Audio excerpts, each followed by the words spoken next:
We're learning a Maimon about the Frierdiker Rebbe. We're almost finishing it. Let's move on. Now, this thing that the person can actually decide what to do, what not to do, etc., and has to be careful with the things that are not supposed to be doing. Even so, a person has to sanctify themselves, even with things that are allowed.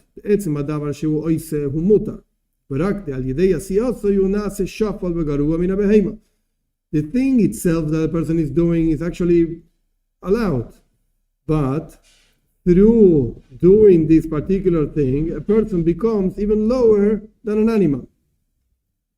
Why? Because the animal at the end was created to have pleasure in the world, whatever.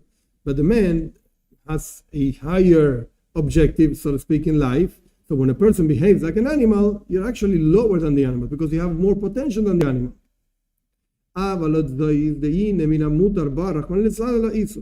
Furthermore, a person from doing too many things that are allowed, a person can come, God forbid, to forbidden things.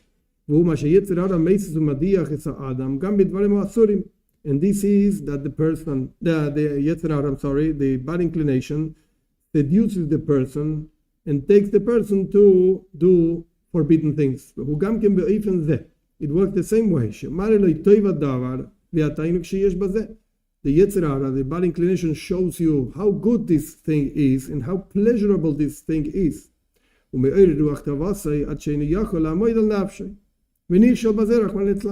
the bad inclination shows you how arouses your passion, and you can't stand it, and you end up doing things you're not supposed to be doing. Rahman al-Islam. God forbid us. God saves us. And the way that the bad inclination takes you to these things is just as our sages say in the Talmud. This is actually the job. It's an expert on its job by the bad inclination. Today he tells you to do one thing, and tomorrow he's going to tell you to do something else. To the point that tells you go and do idolatry. The bad inclination is an expert in his job. First of all, the Rebbe is explaining the Talmud. First of all, it seduces the person with things that are actually allowed. Because in those things it's easier to make the person transgress. But through this, the soul of a person becomes more mundane, more coarse. And this is the beginning of the work of the bad inclination. A person becomes coarse, the mensch, through passions that are actually allowed.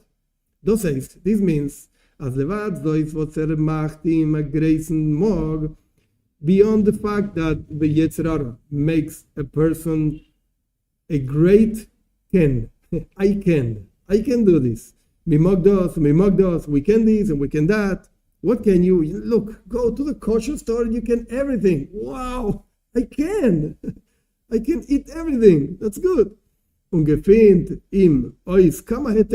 Finds for you many like workings in law, in halacha, that this is allowed, that is allowed. Und them beyond that fact, der ganze Tachlis von dem Yetzer Hara ist zu vergroben the Mensch. The whole objective of the bad inclination is to make the person more coarse. As jeder Sach, was tut, that every single thing that a person does, soll wellen gor dem Geschmack in der Sach. He should only want the pleasure of that particular thing.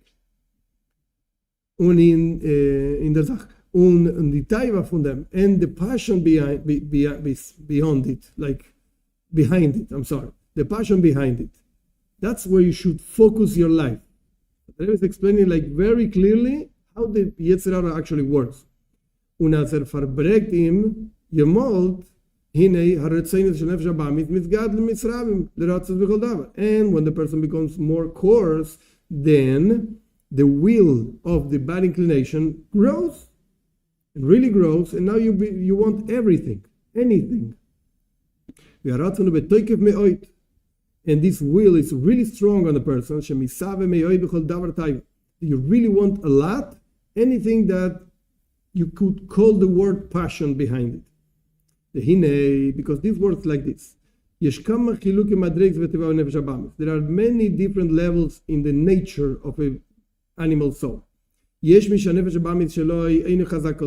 are those whose animal soul is not so strong. That means there are things that the person has a passion for that, and there are things that the person just, I don't want this. It doesn't really, no, I don't like it. And even the things that you really like, it's not so strong, it's okay, I can live without it. No problem. Es ist recht, als es nicht euch. You're fine if you don't have that also. It's okay. That's one type of nature. But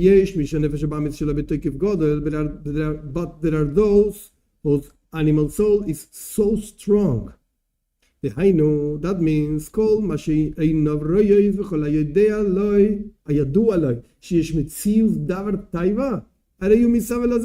everything that the eyes see and everything that is known to you, that there's such a thing that is pleasurable, I want it. You know what? In Switzerland they do chocolate. Yeah, really? I want that.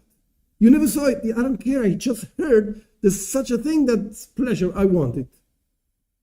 Will else. He wants everything, says the Rebbe. And even those things that you want, it's with such a strength, with a lot of really awakening. You really want this. And you will not rest, you will not be at ease until you actually fulfill the passion of your heart, even in the things that are actually forbidden. Even those things, you don't care anymore. I just want. However, it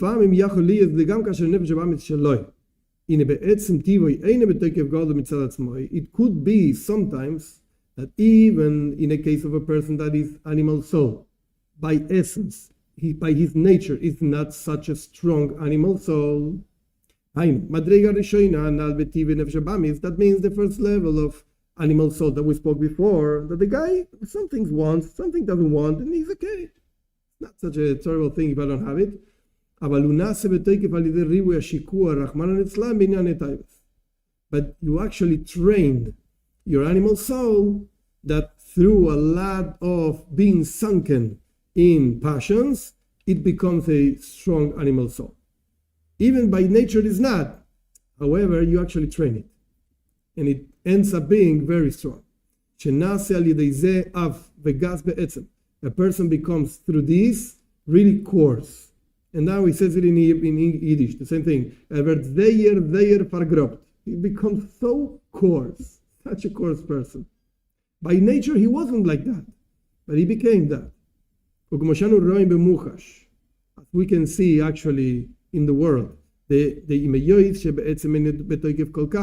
even though essentially is not so strong, such a strong animal soul,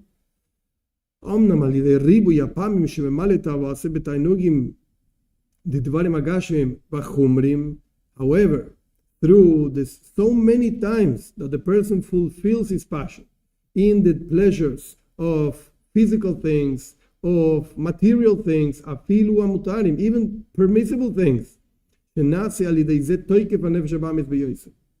strength of the animal soul grows so much out of that.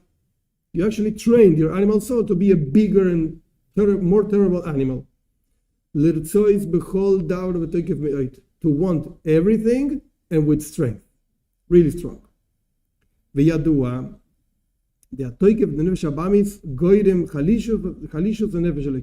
is known that the strength of the animal soul brings a weakening of the divine soul. I should add a parenthesis over here that I think is very important. Even though the Rebbe over here is talking to Jews with the animal soul and the divine soul, whatever that means, and for Bnei Noach, there's no such a thing as a divine soul. But I think it's so clear and so simple to say, even though the Rebbe doesn't say this, I'm adding this, that he's talking about the human soul, not only the divine soul. Again, the Rebbe is talking about the divine soul, talking to Jews. I don't know why we're learning this, but however, you could say, wait a second, I know why we're learning this. Because human beings, the Rebbe is defining what a human being is. And if a human being behaves like an animal, hey, I think you got it wrong. You're not an animal. You're a human being. So if you behave like an animal, you're worse than an animal. And this whole description applies 100% to non-Jews. You're talking to me about the divine soul. Yeah, very fine. Change that word and put human soul. Every single human, every single human being was done to the image of God. Is done in the image of God. Whatever that means. Go look in the commentaries of the Chumash. Doesn't matter now. But the point is, we have a human soul. So the same thing applies. The more animal you become, the less human you are. Ukemaimer, as it says, Tuk for the gufa, chulsha de nishmasa. The strength of the body is the weakness of the soul. The strength of the coarseness, materialistic desires, etc., of the animal soul generates a weakening of the divine soul. Not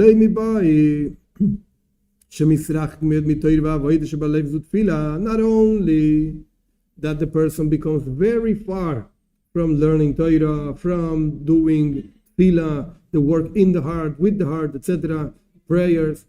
It's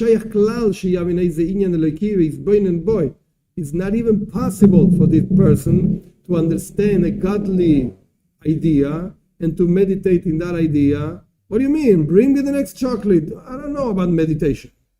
Bring me the next burger. I don't know about meditation. I'm hungry.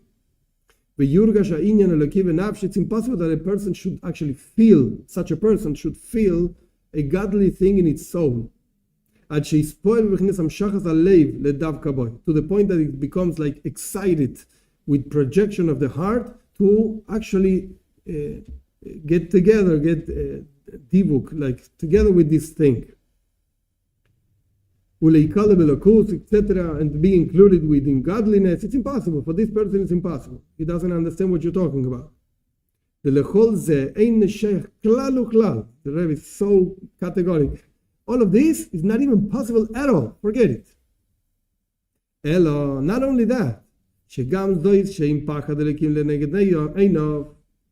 also this idea that there's no fear of God in front of his eyes. He forgets completely about God. To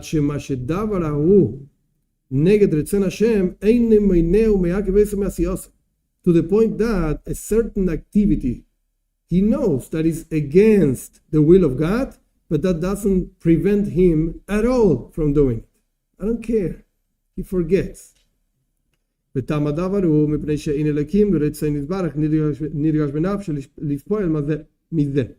reason for this is because the godliness and the will of God are not felt in his soul, and therefore is not affected by it, by that. Even though this person does not negate, God forbid, God and his Torah, he doesn't say there's no such a thing as a God. And the guy knows that the Torah is true. And he knows that this is forbidden according to Torah.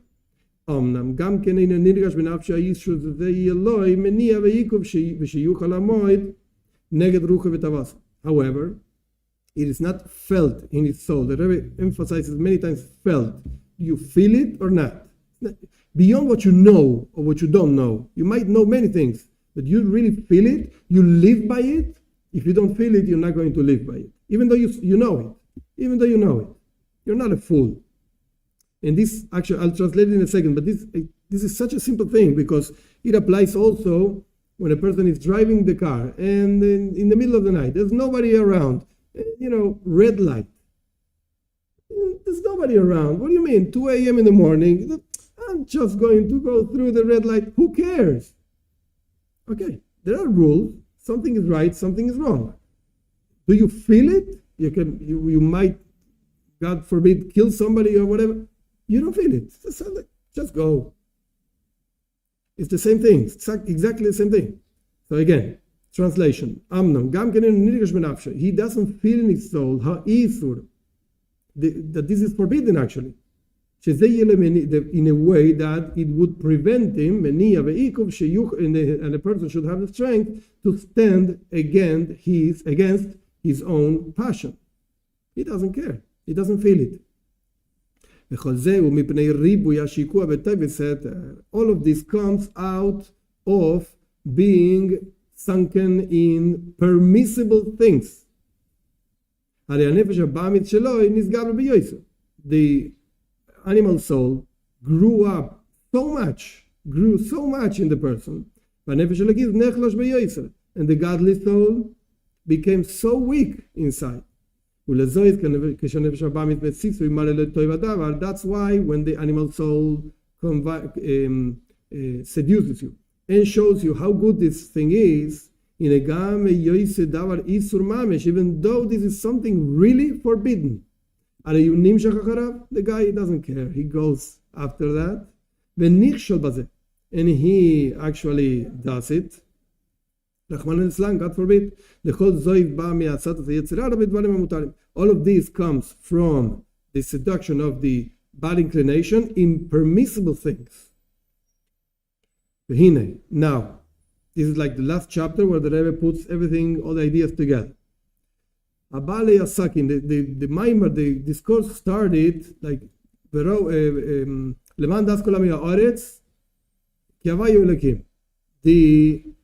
usually we translate they should know, the nations of the world should know that God is the Lord, whatever, there's nothing else. And usually we translate ignorant people. And the Rebbe said, no, we're not talking about ignorant. We're talking about people that deal with things of the land constantly. That's why he starts the last chapter. He's talking about businessmen. That's what we're talking about. The guy is really busy in things of the land, so to speak, of the earth. And we're not talking about like poor people. No. It could be really so rich and so busy and so buying and selling stocks in the market. The guy is really important. Yeah, but it's into earthly matters. Their whole life they're busy with business, buying, selling, etc. And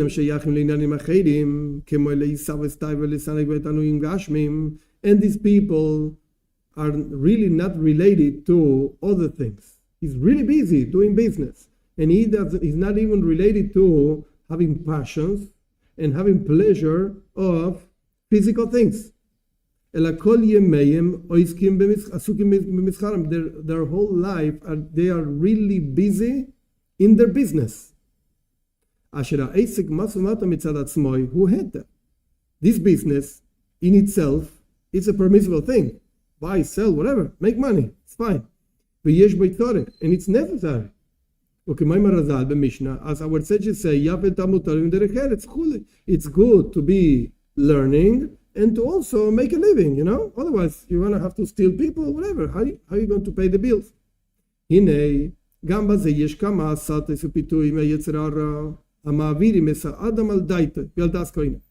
Even in this case, like up to here, we spoke about somebody that cannot stand the passions. But this guy, he's doing business. He's in Wall Street and he's very busy buying, selling, paying attention to what goes on in the world, etc., etc. And somebody comes to me and says, the new iPhone, I don't care about the iPhone. I don't care about food. I don't care about anything. I have to do business. I'm busy. And if I don't pay attention, I'm going to miss the opportunity. So forget it. I don't care about anything else. I'm just busy. Don't bother me. Even in these cases, this is the third line of 172, גם בזה יש כמה הסוטס. There are many seductions, פיתויים, it's the same idea, מהיצר הרע, from bad inclination, that מעבירים את האדם על דייטה, that take the person out of his own real understanding, well, that's koine, and out of the understanding of God. V'hainu, what does that mean?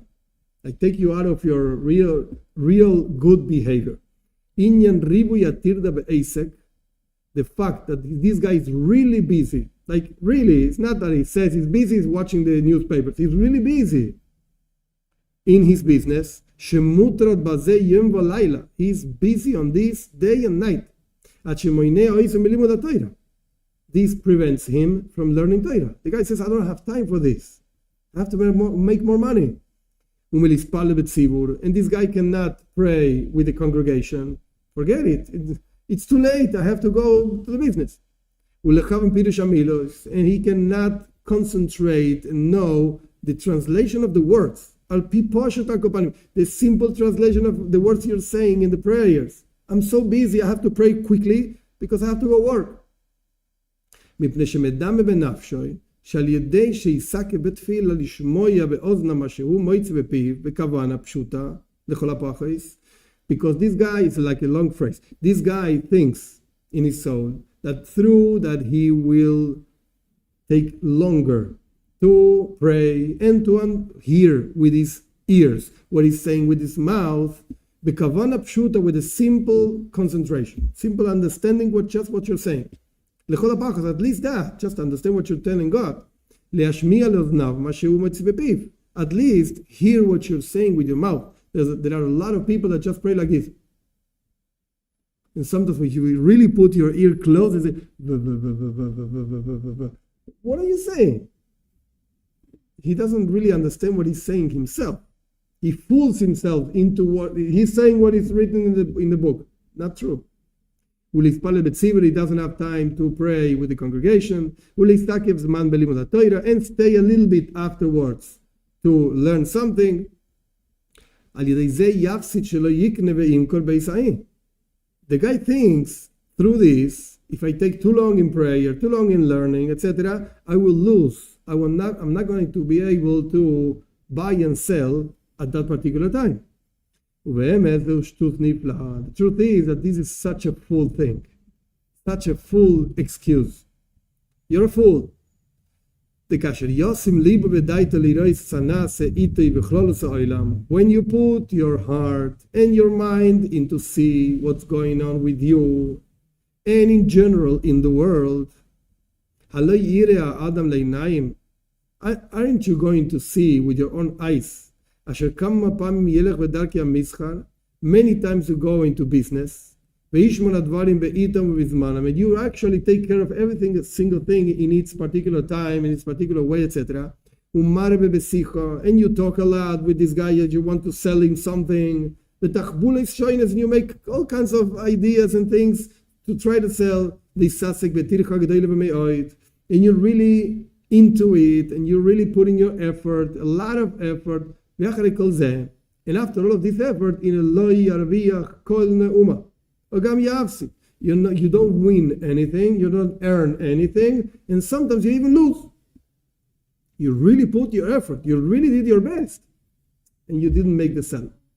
All the times, in a very short time, and with a very small effort, you win, you earn.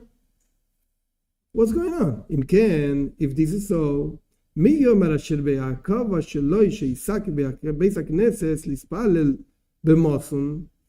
is going to tell you? Who tells me that because you actually stayed in the synagogue and you prayed b'mason with time, lilmoid acharat tefillah, and you stayed a little bit and you learned something after prayers, Yafsit, who tells you that you're going to lose? How are you so sure that you're going to lose? Maybe it's better for you not to do so much business, and with the help of God, you will win, you will earn in a very short time. Ubifrat, in particular, im lo yayashechach al Hashem, if you would not forget about God, Asher hu anoisen lo koyach lasis chayil, He is the one that gives you strength to have the possessions you have. Ubirchas Hashem davki, Sashirin, the Talmud says, just as the Talmud says, that the blessing of God, that's what makes you rich. Don't forget about God. And the involvement in the business, that's just like making a vessel in what the blessing is going to actually recite. But the main thing is the blessing of God. If this is so, don't you have to be given yourself to God? And the Rebbe puts in parentheses, the same thing. Your main giving yourself has to be towards God. He is the one that actually sustains you. You only have to make a vessel for this. But wait a second, that's your business, that's okay. But it's enough with a little bit of involvement also. And that's why it's written, God is going to bless you in everything that you do. You have to do something, it's true. Because all the energy from God comes through the clothes, so to speak, of nature. You have to be within nature, you have to do something in order to get the money. Like dollars don't just appear in the pocket. You have to do something. Even though that the sustenance of a person, the whole money that a person is going to make the whole year, that's fixed for the person. From Rosh Hashanah, beginning of the year, to Yom Kippur, isn't it true? This is an argument in the Talmud. It's a very interesting argument. Isn't it true that a person is judged every day? What's the judgment of every day? If I was judged already in Rosh Hashanah, Yom Kippur, what's the judgment every day? How are you going to get what God determined that you will get throughout this year? So every day you're judged how you're going to get. And you have to make a vessel for this. Go work. And this vessel has to be pure and appropriate to receive the blessing from God. Like, don't steal. If you steal, you're going against God. So of course, that's not a good vessel, so to speak. Yeah, I steal banks, I rob banks and I make a lot of money. No, that's not what God wants. Yeah, I'm just making a vessel. No. אם כן, הרי זה שתורוד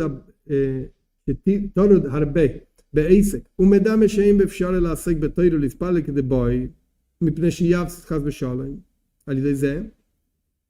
And therefore, this fact that the guy says that he's so busy in doing business, and he thinks he cannot study Torah and pray properly because he's going to lose through this. It's just your imagination, and you're a big fool. It's a big fool thing that you're thinking.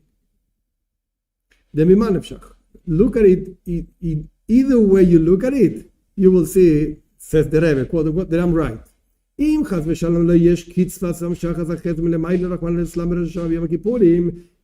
God forbid, you didn't get anything of God's goodness, so to speak, between Rosh Hashanah and Yom Kippur. So God decided this year, I'm sorry, you're going to be poor. If that's the case, okay, what are you going to gain by working a lot? I'm so sorry. This year, you don't get anything. On the other hand, if God decided that He's going to give you a lot of money this year, a lot of goodness this year, you don't need so much work. Don't worry. God is going to take care of you and it's going to be fine.